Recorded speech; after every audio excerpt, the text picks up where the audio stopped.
শয়তান মানুষের শুরু ধরে এই দারুন নদওয়ার দরজায় এসে হাজির। মক্কার নেতৃবৃন্দ দেখলো, আপনি কে? আমি হচ্ছি নজদের শায়েখ। আপনারা গুরুত্বপূর্ণ একটা আলোচনা করবেন তো, এই জন্য আমি হাজির হয়ে গেলাম। আশা করি আমার দ্বারা আপনাদের উপকারী হবে। মক্কার কাফেররা বলল, ঠিক আছে, আমার তো এমন লোকই আমাদের প্রয়োজন। এই শায়েখকে তারা একেবারে মিটিংয়ের পাশে নিয়ে গেল, বড় চেয়ারে তারা বসালো। আলোচনা শুরু হয়ে গেল, কি করা যায়, মুহাম্মদ সাল্লাল্লাহু আলাইহি ওয়াসাল্লামকে কিভাবে ইসলাম থেকে নিশ্চিহ্ন করে দেওয়া যায়। একজন প্রস্তাব করলো, এক কাজ করো, তারে জেলখানায় বন্দি করে রাখো। তারে বন্দি করে রাখলে ইসলামের দাওয়া দিতে পারবে না। আস্তে আস্তে একেবারে এই জেলের ভিতরে সে নিশ্চিহ্ন হয়ে যাবে, আমাদের শত্রু দুরিশাদ হয়ে যাবে। এই নজদি শয়তান বলল, না, এই প্রস্তাব আমি সাপোর্ট করি না। বলে, কেন? যে তোমরা যে একে জেলখানায় বন্দি করে রাখবে, সে তো জেলের ভিতরে মানুষকে দিনের দাওয়াত দিবে, আস্তে আস্তে তার দিন বাড়তে থাকবে। তখন সবাই মিলে যখন ইসলামের অনুসারী হয়ে যাবে, তখন তোমরা এটা এদের মোকাবেলা করতে পারবে না। এটা আমি সাপোর্ট করি না। আরেকজন বলল, তাহলে এক কাজ করি, তাকে দেশ থেকে বের করে দেই। সে আমাদের দেশ থেকে অন্যত্র তাকে বনবাস পাঠিয়ে দেয়, তাহলে আমাদের বিপদ আপদ সব দূর হয়ে যাবে। এই নজদি শয়তান বলল, না, এটা আমি সাপোর্ট করি না। বলে, কেন? যে তোমরা যদি তাকে অন্য দেশে দেশান্তর করে দাও, কারণ তার কথার ভিতরে যে জাদু, তার চেহারায় যে আকর্ষণ, সে অন্য জায়গায় গিয়ে সেখানে যাইয়াও সে তার এই ইসলাম প্রচার করবে। ওই জায়গায় যদি তার অনুসারী বেশি হয়ে যায়, তখন তার অনুসারী নিয়ে আবার মক্কায় ফিরে আসলে তখন তোমরা প্রতিরোধ করতে পারবে না। এই প্রস্তাব আমি সাপোর্ট করি না। আবু জাহেল বলল, দেখো, যে আসলে এইগুলো দিয়ে তোমাদের কাজ হবে না। আমি কি বলি এটা মনোযোগ দিয়ে শোনো। বলে, কি? যে নেতাজি, তাহলে আপনিই প্রস্তাব দেন। আবু জাহেল বলল, এক কাজ করো, তাকে হত্যা করে দিতে হবে। যে কিভাবে করবে? কারণ একজন যদি তাকে হত্যা করে, তাহলে বনি হাশিমের বিরুদ্ধে একজন মোকাবেলা করা সম্ভব হবে না। তাকে সবাই মিলে হত্যা করতে হবে। বলে, কিভাবে? যে প্রত্যেক গোত্র থেকে আমরা বলিষ্ঠ শক্তিশালী যুবক আমরা নির্বাচিত করব। সবার হাতে থাকবে উন্মুক্ত তলোয়ার। সবাই একসাথে আক্রমণ করে মুহাম্মদকে হত্যা করে দিবে। তাহলে তার হত্যার দায় গোটা মক্কা আরব সবার উপরে পড়বে। আর গোটা আরবের বিরুদ্ধে যুদ্ধ করা বনি হাশেমের পক্ষে সম্ভব হবে না। তাহলে আমরাও নিরাপদ থাকব, আমাদের সমস্যাও সমাধান হয়ে যাবে। নজদি শয়তান বলল, সাবাস, এটা প্রস্তাবের মতো প্রস্তাব। এই প্রস্তাবটা আমি সাপোর্ট করলাম, তোমরা এটাই করো। সিদ্ধান্ত হয়ে গেল। রাসূল আকরাম সাল্লাল্লাহু আলাইহি ওয়াসাল্লামকে হত্যা করে দেওয়া হবে। মক্কার প্রত্যেক গোত্র থেকে বীর পুরুষ শক্তিশালী যুবক নির্বাচিত করা হলো। প্রত্যেকের হাতে উন্মুক্ত তরোয়ার। সিদ্ধান্ত কিভাবে? যে মুহাম্মদ সাল্লাল্লাহু আলাইহি ওয়াসাল্লামের বাড়ি তোমরা রাতের বেলা যায় ঘেরাও করবা। আর রাতের বেলা যখন সে ঘর থেকে বের হবে এই কাবা ঘরে যাওয়ার জন্য, তখন সে একা থাকবে। ওই সময় তলোয়ার দিয়ে আঘাত করে তাকে খণ্ড খণ্ড করে টুকরা টুকরা করে দেবে। আমাদের শত্রু দুনিয়া থেকে চিরদিনের জন্য বিদায় হয়ে যাবে। কাফেররা সিদ্ধান্ত গ্রহণ করলো। সেই অনুযায়ী তারা যুবক নির্বাচন করলো। রাতের বেলা রাসূল আকরাম সাল্লাল্লাহু আলাইহি ওয়াসাল্লাম তার হুজরা মুবারকে শায়িত। এই সময় কাফেররা তার ঘরকে চতুর্দিকে ঘেরাও করে দাঁড়ালো। কাফেররা বলল, দেখো, তোমরা একজনের শরীরের সাথে আরেকজনের লেগে লেগে দাঁড়াও, কারণ মাঝখানে কোনো ফাঁকা রাখবে না। যদি ফাঁকা থাকে, মুহাম্মদ অত্যন্ত চালাক চতুর, ফাঁকি দিয়ে বের হয়ে যাবে, আমাদের শিকার চলে যাবে, আমরা বুঝতে পারবো না। এজন্য একজনের গায়ের সাথে আরেকজন এমনভাবে অ্যাটাচড হয়ে লাগাও, মাঝখান দিয়ে যেন সে বের হয়ে যেতে না পারে। এইভাবে মক্কার কাফেরেরা তলোয়ার নিয়ে রসুল আকরাম সাল্লাল্লাহু আলাইহি ওয়াসাল্লামের ঘর যখন ঘেরাও করে দাঁড়ালো, আমার নবী তার ঘরেই ছিলেন। এই সময় হযরতে জিবরাইল আলাইহিস সালাতু ওয়াস সালাম হাজির হয়ে গেলেন। জোরে বলেন সুবহানাল্লাহ। জিবরাইল ডেকে বলে, ইয়া রাসূলুল্লাহ, নবী গো, আপনি শায়িত রয়েছেন, আল্লাহ রাব্বুল আলামিন আমাকে পাঠিয়ে দিয়েছেন।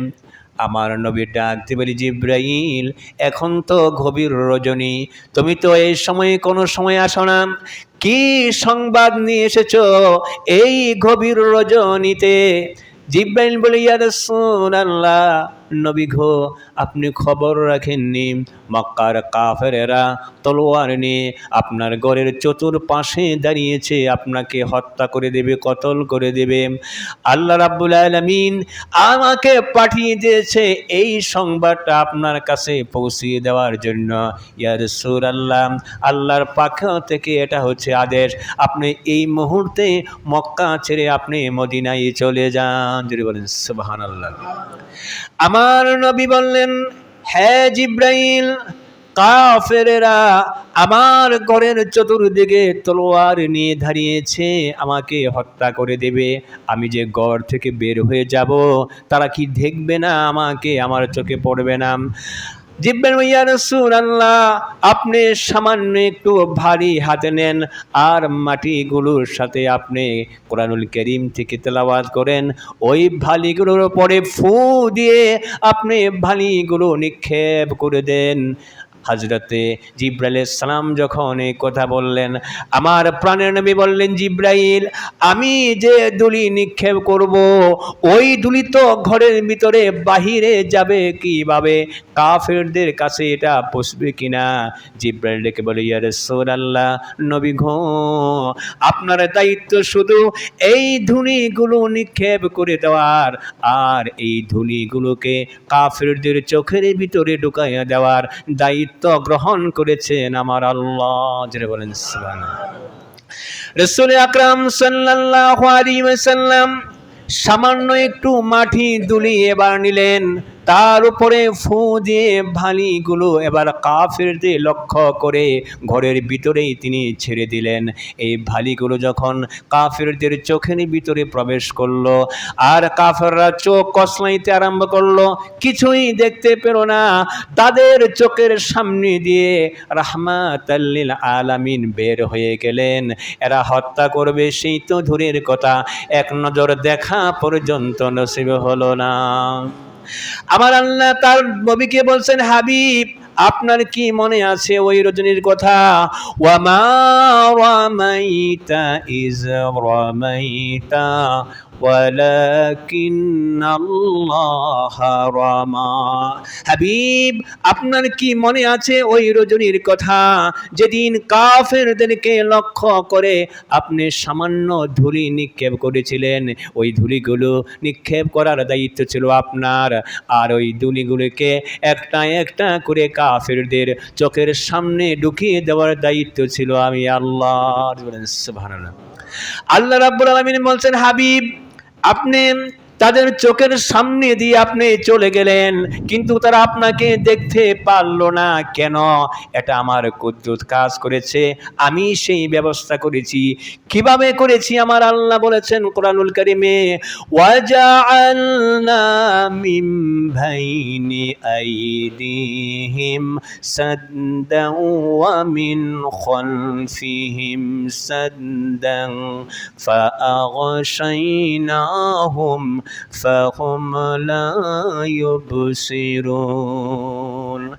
আল্লাহ পাক বলছেন সূরা ইয়াসিনে, আমি আল্লাহ রাব্বুল আলামিন আপনার এবং কাফেরদের মাঝখানে আমি একটা কুদরতি দেওয়াল ফিট করে দিয়েছিলেন, দেওয়াল করে দিয়েছি।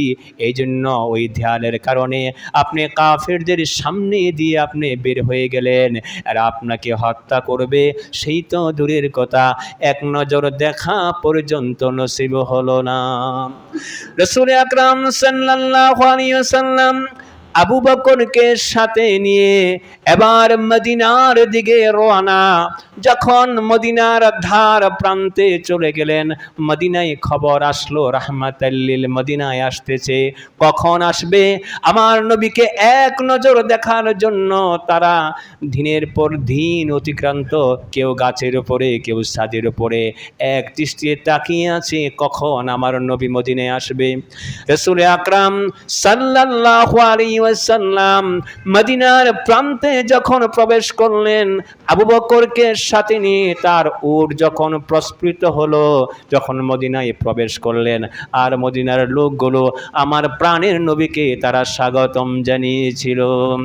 তারা আমার নবীকে বলেছিল, সেই দৃশ্য মূল্যায়ন করেছেন আরবের কবিরা, তালাআল বদরু আলাইনা মিন সানিয়াতিল বিদাই ওয়াজাবাশ শুকর আলাইনা মাদাদালিল্লাহিল বিদাই।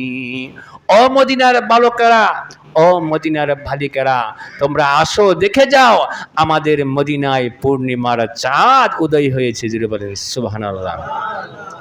রাসূল আকরাম সাল্লাল্লাহু আলাইহি ওয়াসাল্লামকে আমার আল্লাহ পাক বলেছিলেন, হে নবী আপনি কেন চিন্তা করতেছিলেন? ইন্নাকা লা আয়ুনিকা, আপনি তো আমার চোখের সামনে, কাফেররা আপনাকে হত্যা করবে, আপনার কিছুই করতে পারবে না। আপনার আমার চোখের সামনে আপনার যা কিছু হচ্ছে সব তো আমি আল্লাহ রাব্বুল আলামিন আমি দেখতেছি, যেখানে আল্লাহ রাব্বুল আলামিন তার নবীকে হিফাজত করেছেন।